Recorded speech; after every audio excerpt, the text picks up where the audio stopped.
Listeners who have discovered the nation's #1 transcribed adventure story, a newspaper strip that has come to life on the air, Terry and the Pirates. Terry and the Pirates is brought to you by the makers of Libby's tomato juice, one of Libby's 100 famous foods. Well, kids, today's the big day, the day of the super special feature I promised you last night. Right after the show, you're going to have the thrill of a lifetime. We fixed things up so Terry himself can talk direct to you, and boy, has he got news. Yes, sir, you'll sure get a wallop out of the surprise Terry's going to tell you about.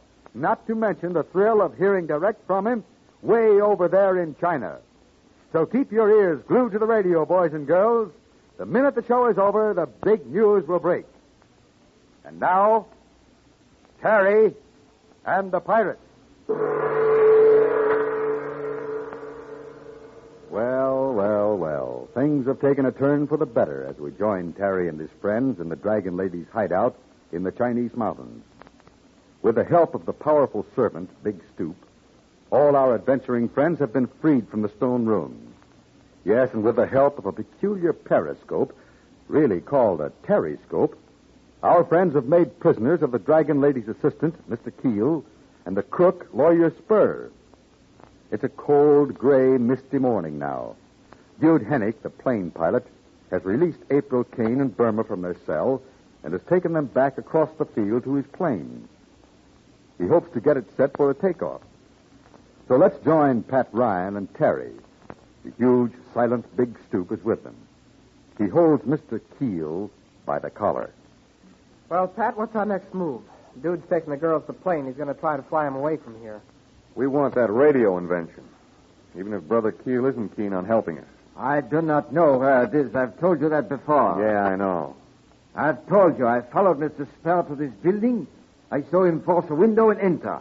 I followed him a few moments later. You know the rest. Yeah, I know I caught you and Spur, and you were both sneaking in here for one thing. There's a lie. I did not come to steal the radio invention. Well, if you followed Mr. Spur here to stop him from stealing that little radio transmitter, then you must know where it is.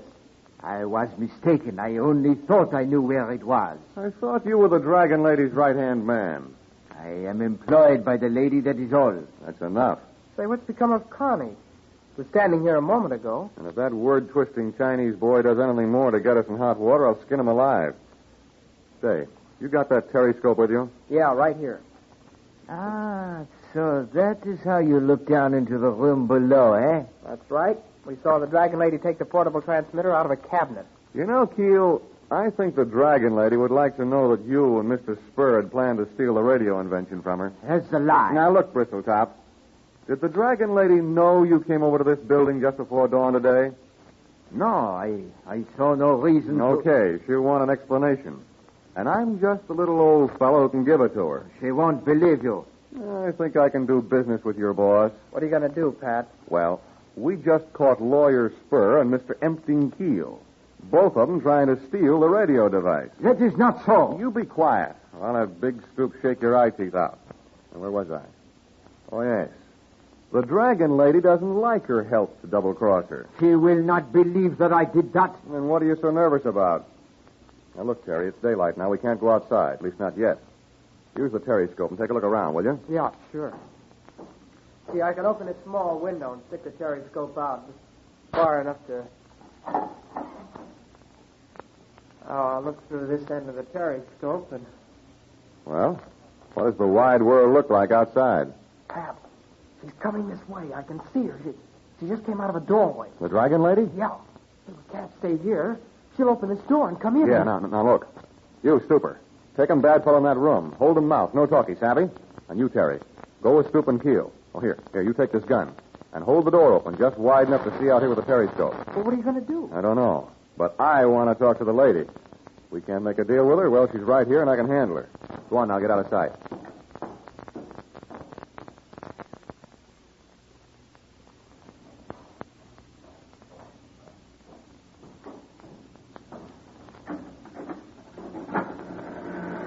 Well, good morning. What? How did... You're just in time to have breakfast. Oh.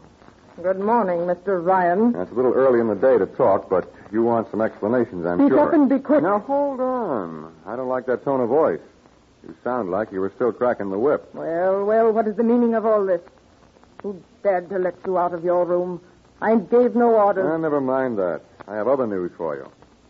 Well, speak quickly then. Now listen. I caught 2 of your crooked playmates last night in this building. They came here looking for the radio transmitter. Did you know that? Whom do you mean? Lawyer Spur and Mr. Keel.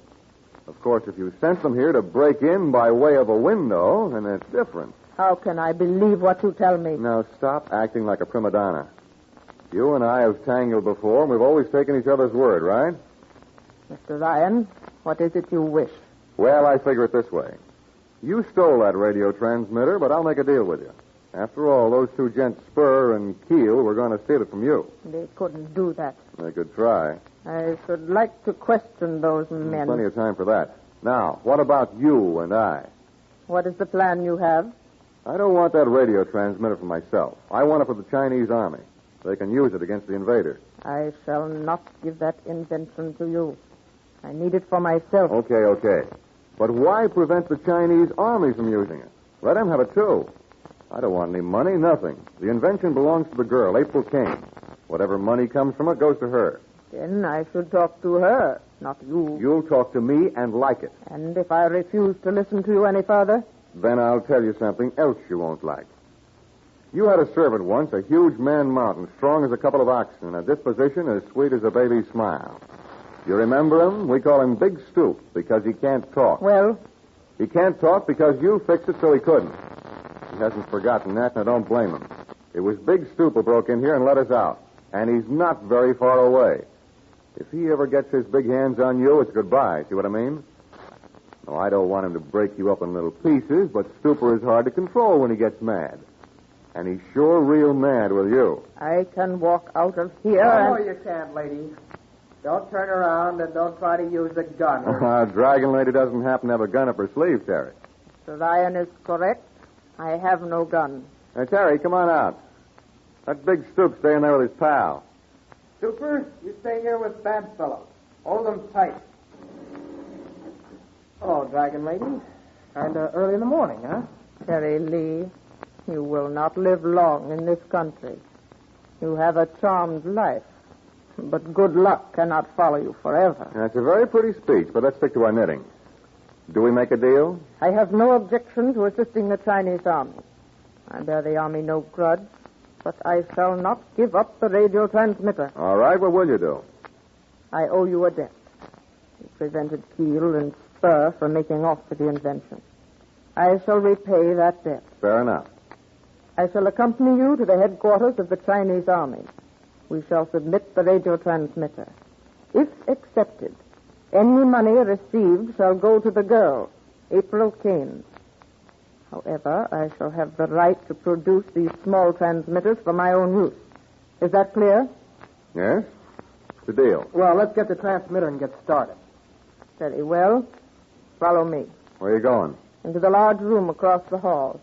I placed the invention in a small cabinet against the wall. But it isn't there. What is that you say? It wasn't there last night. Pat and I looked. We broke open the Hey, cabinet. lady, do you think the radio gadget was still in there? Come, we shall see. I placed it in this cabinet last night. Mr. Keel was here with me.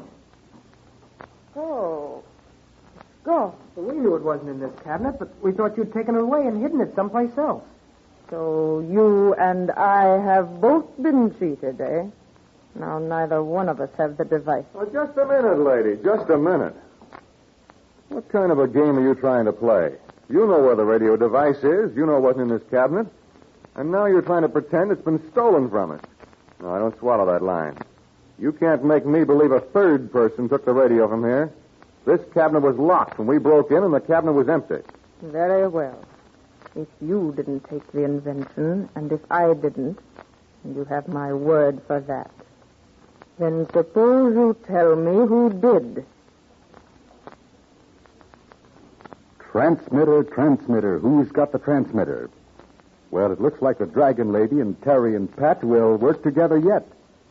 But let's not forget the Terryscope, because it's going to play a big part in this next adventure. Attention, boys and girls, for the big moment. Your friend, Terry Lee, is going to speak to you. Yes, we fixed things up so Terry himself can talk direct to you. Now, hold on while we cut him in. All right, Terry. Are you there? Shoot. Hello, all of you kids over there at home. Golly, I'm glad to have this chance to talk to you, because I sure have some news for you. News with a capital N.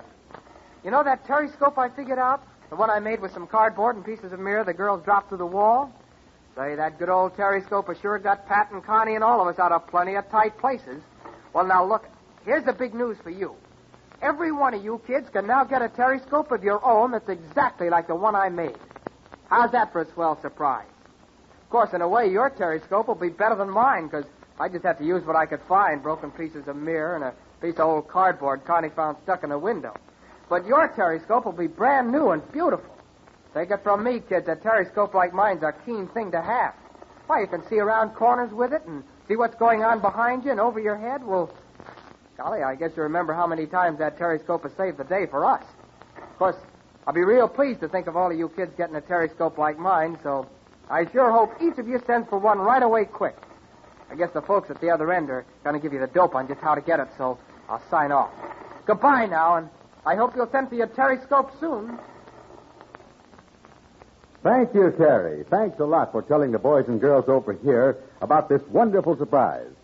Say, kid, isn't it marvelous to think you can actually have a periscope just like Terry's for your very own? And you can get it so easily. All you do is take a label from a can of Libby's swell-tasting tomato juice and one from Libby's Hawaiian pineapple juice, and print your full name, age, and address on the back of one. Then put the labels in an envelope along with 10 cents and mail to Terry, care of Libby's, Chicago, Illinois. You got that address? Terry, care of Libby's, spelled Libbys, in Chicago. First thing you know, the mailman will bring you your periscope, and boy, will you have fun. You know, that periscope is really even more exciting than Terry told you, because it not only lets you actually see around corners and in back of you, but it also gives you the secret Chinese code that Terry taught Connie and Big Stoop. Yes, and it gives you the Morse code, too. And furthermore, it's got a treasure hunt panel with a swell game. And also a trick you can play with a picture of Big Stoop. Well, all in all, kids, this periscope has 8 extra special features. Now, remember, you send just 2 Libby labels and a dime. 1 label from Libby's tomato juice, 1 from Libby's pineapple juice. Mail them with your full name, age, and address, and 10 cents to Terry, care of Libby's, Chicago, Illinois. So get going. Be the first in your gang to get a periscope. Now join us for a laugh and a surprise and a thrill way over in China, because that's where this newest and most exciting transcribed adventure takes place tomorrow. And you'll always know this program because it opens like this.